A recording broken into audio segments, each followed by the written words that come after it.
Salut à tous, c'est Rudy et je vais vous dire si ce P Smart 2019 de Huawei est bien le meilleur rapport qualité-prix de ce début d'année 2019, bien évidemment.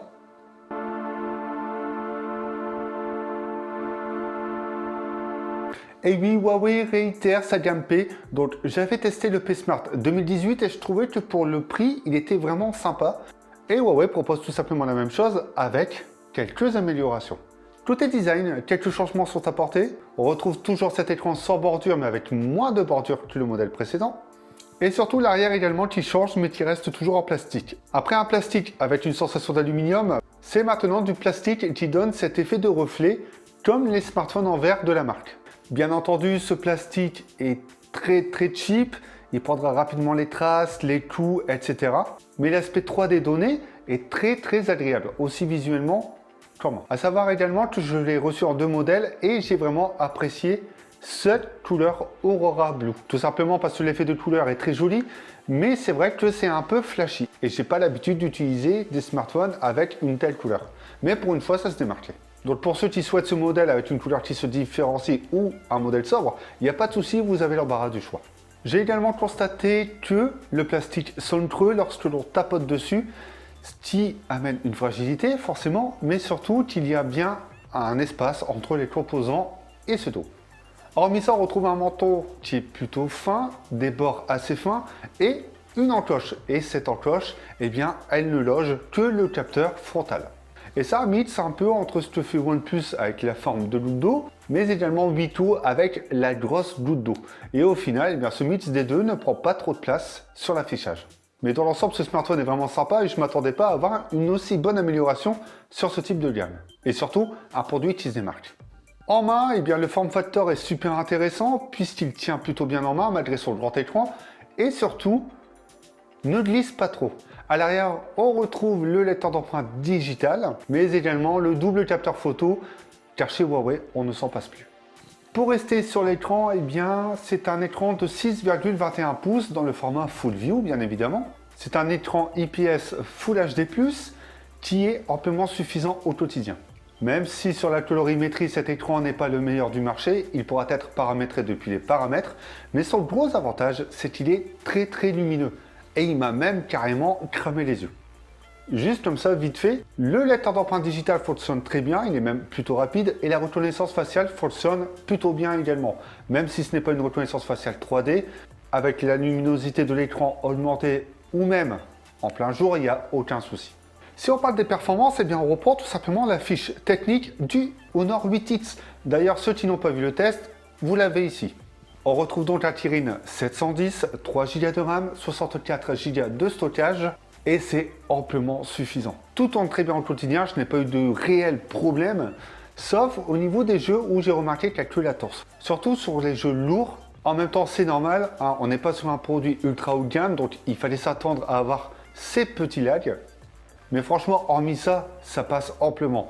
Et également les chauffe qui se feront ressentir sur le haut du smartphone lors d'un usage intensif. Mais ça reste, encore une fois, assez léger. Pour la batterie, eh bien, nous avons une batterie de 3400 mAh sans charge rapide. Enfin, on n'a aucun adaptateur charge rapide dans la boîte. Et si vous en mettez un, eh bien, ce smartphone mettra quand même un peu de temps à charger. Comptez une bonne heure et demie, 2 heures pour une charge complète. Là où il y a un gros souci, c'est le port micro USB. Comme dit sur le 8X, je pensais que c'était une concession financière ou même un problème dû au menton très fin du smartphone et qu'il n'y avait pas assez de place pour loger un USB type C. Et maintenant, je me dis tout simplement que c'est peut-être ce Kirin 710 qui a du mal à le supporter. Et donc, on retrouve exactement ce port sur le 8X comme sur le P Smart 2019. Alors, l'autonomie dans l'ensemble est bonne. Vous pourrez faire amplement votre journée, voire une journée et demie si vous n'utilisez pas trop ce P Smart 2019. De mon expérience, j'ai pu tenir facilement la journée, mais pas plus. Et j'ai vraiment constaté ça sur un usage polyvalent, c'est-à-dire les jeux, YouTube, musique, réseaux sociaux, etc. En bref, avec cet usage, j'ai fait une journée complète.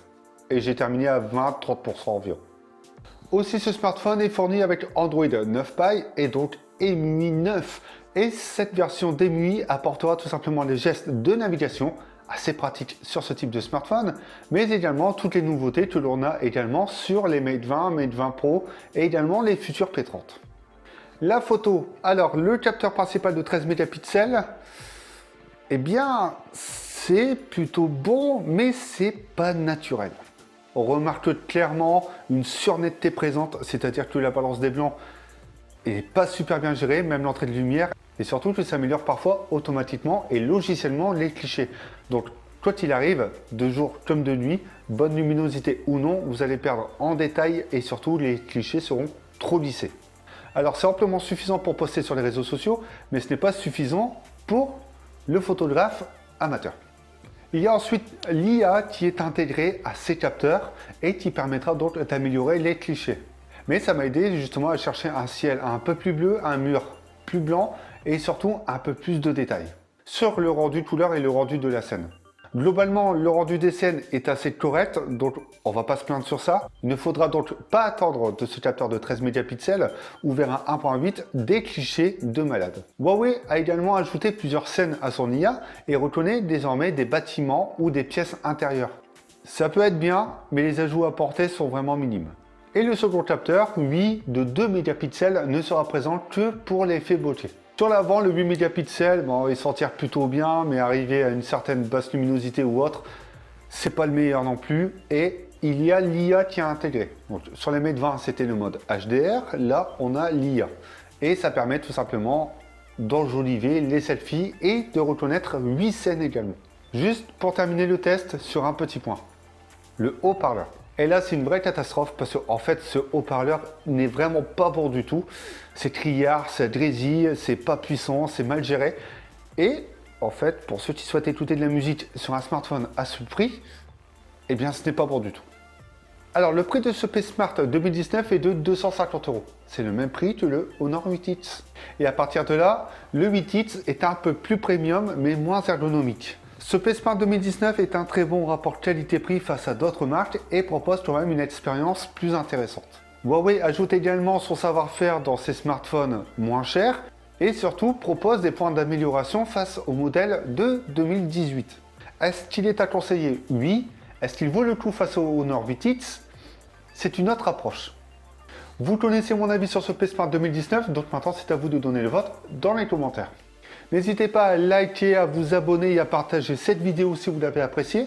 Et vous pouvez également aller voir toutes les vidéos tutos, astuces et tests sur Avimobile, mais également sur avimobile.fr.